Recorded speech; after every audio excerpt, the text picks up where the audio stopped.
na nasa House of Representatives, ang taong bayan walang tiwala sa investigasyon ninyo. Ang flood control, ang pondo ng PhilHealth, ang pondo ng gold bar na ninakaw nila dyan sa Central Bank, nasaan na ngayon?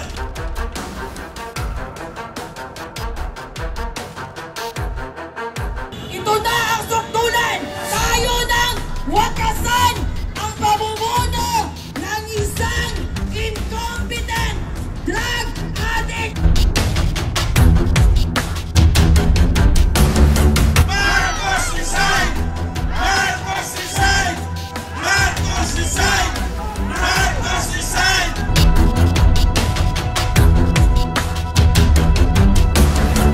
Ang lakas naman po ng loob ng mga taga-DPWH na wala sa lang kaluluwa yata para pakakutin na naman ako upang umatras sa laban ko sa expropriation case. Hindi po ako natatakot sa kanila dahil lahat po tayo mamamatay.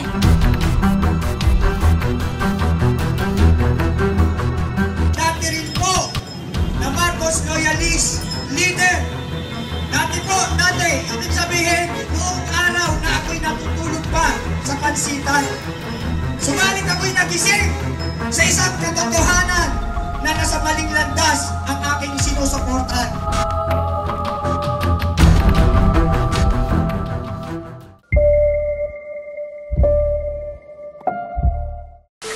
Yung krimen, naganap na eh.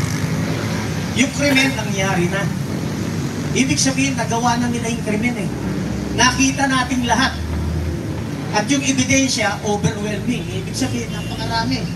So ang tanong, kailangan pa bang imbestigahan natin? Kailangan pa bang imbestigahan natin sila? Kaya yung ginagawa nila, eh, paano magkakaroon ng tama at patas na investigasyon? Gayong, yung nagkasala, kasama nung nag-iimbestiga. Karnig, niloloko na, ginagago na lang tayo nung... Walang mangyayari sa investigasyon. Kasi ulitin ko, yung iniimbestigahan, kasabwat rin itong mga nag-iimbestiga. Ang mga kapatid nating mga kapulisan, kakampi po natin lahat yan. Sa akin lang ha, napanaginipan ko na sila lahat, na pinatay ko silang lahat eh. Sinaksak ko sa lalamunan yung karamihan sa kanila. Yun yung panaginip ko. Putang ina, kinagat ako ng lamok, nagising ako. Puta, pinatay ko rin yung lamok. Putang ina ka. Patay na sana sila lahat eh. Ultimo lang ko, kakampi nila eh. Pakinggan nyo at i-share nyo ito dahil ito ang katotohanan na nangyayari sa bansa natin. Ito ang mga liberal. Ito ang Makabayan Black. Pag Makabayan Black, yan yung mga leftist natin. Nasa wing ng CPP and PA. Alam naman ang lahat yan. Sino nag-create sa Makabayan Black? Liberal. Matagal na yung kasunduan nila. Ngayon, bakit ang liberal at saka Makabayan Black sinuportahan si BBM? Hindi lang si BBM ha, yung tatlo, Marcos, Araneta, Romualdez. Sinuportahan nila. Bakit nila sinuportahan? Dahil si BBM lang ang kanilang vehicle. Sasakyan nila, si BBM lang. Para makarating sila sa 2028 election. Pag nawala si BBM ngayon, anong sinasakyan ng Makabayan Black at saka ng liberal na dinurot na yan nung panahon ni Digong? Nakuha nyo? Ang problema, meron pang isang malaking pwersa na sumusuporta. Sino yung malaking pwersa na yun? Western World. Wala sila sa posisyon ngayon na mawala si BBM sa pwesto. Bakit? Eh, mababago yung geopolitics positioning nila.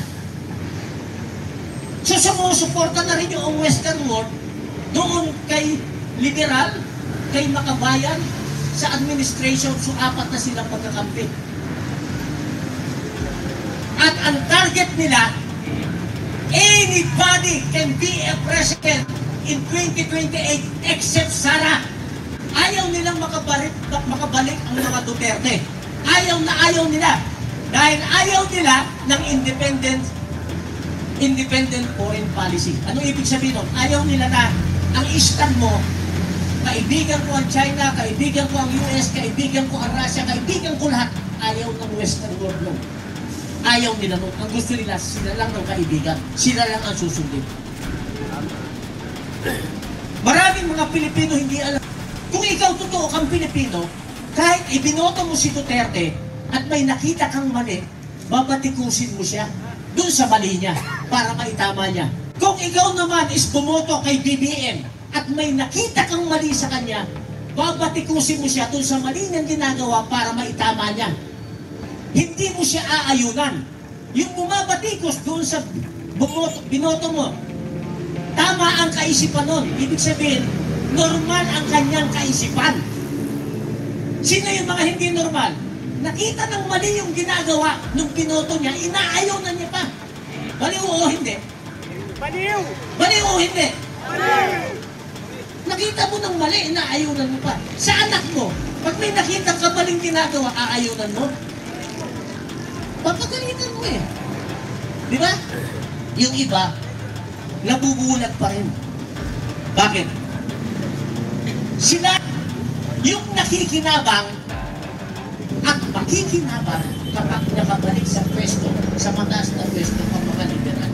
Sila yung makikinabang pagka nakabalik sa pwesto ng mga bayan nila. Sila ang makikinabang. Sino-sino yun ng mga yan?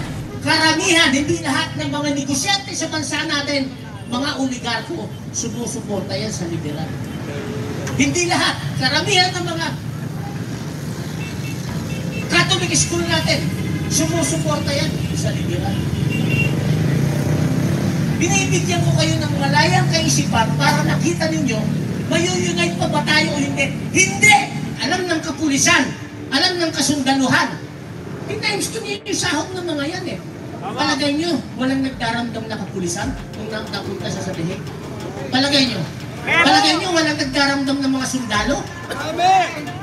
Kailangan itanin nyo sa puso ninyo, hindi lang sa isip.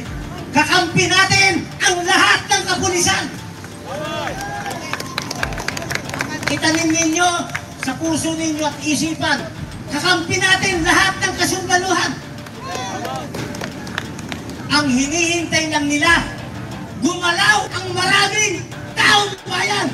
Ulitin ko ang kapulisan, kasundaluhan, kapagin. Common knowledge naman ito, sino lang ang grupo na nakikipaglaban na kumakausap ng harapan sa pamunuan ng ating Ancones kay General Browner at sa mga 20 to 30 active generals from J1 to J10. Sino lang ang kumakausap? United People's Initiative. Tayo. Okay? Kahit malaman ito ng Ancones, open naman ito. Alam naman nila. Nakipag-meeting kami kay General Browner sa GHQ, nandiyan ang lahat ng active generals from J1 to J10. Lahat. Binilang namin 25 o 30 sila eh. Chief of Staff, General Browner, Vice Chief of Staff, J1 nandiyan sila. Tapos kami naman, nandito sa bilang mesa.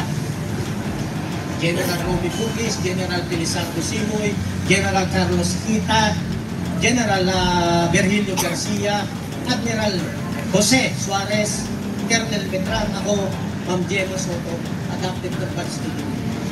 So maraming gusto sumama sa amin, pero nilimitahan lang namin at baka mapuno yung conference. So ano na pag-usapan? Lahat ng problema ng bansa, sinabi ni General Romy Pugis. Lahat. Lahat kami nagsalita. Lahat ng problema ng bansa.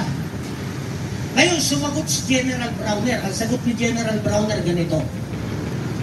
Makakaasa kayo, sir.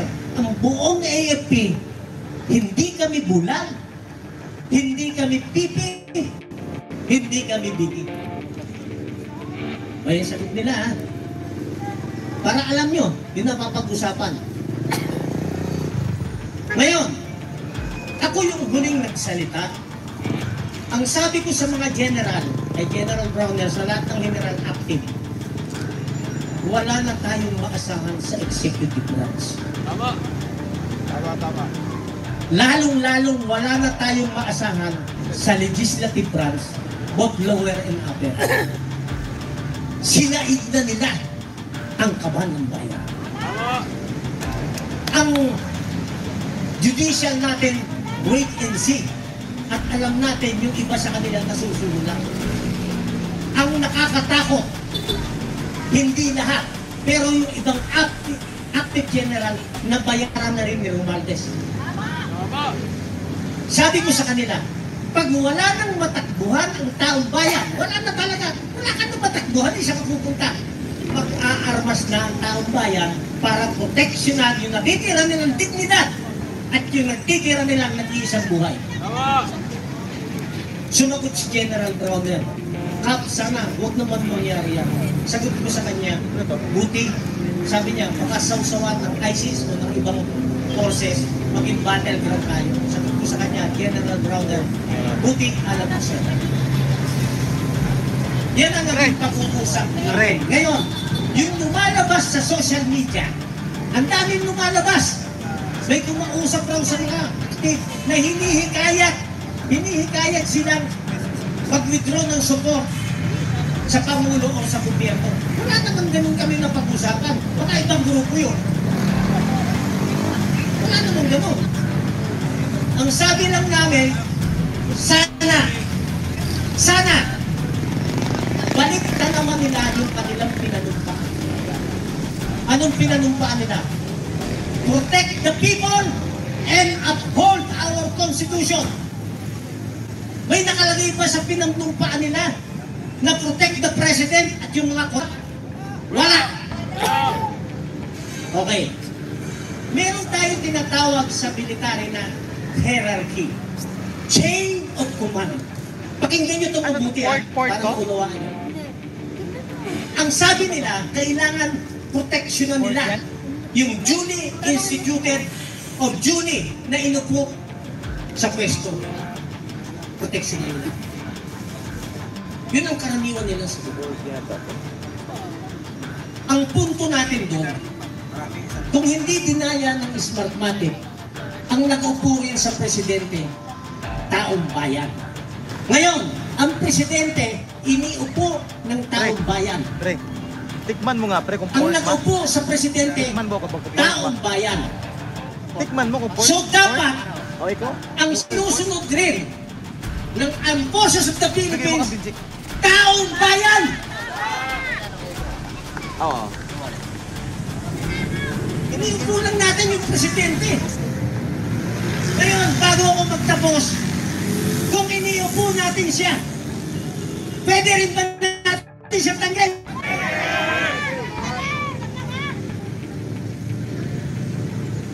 Pwede. Tayo nag-upo eh. Kaya lang, paano natin siya tatanggalin kung mag-isa lang si Brother Placido? Paano natin siya tatanggalin kung 100 lang tayo, 200?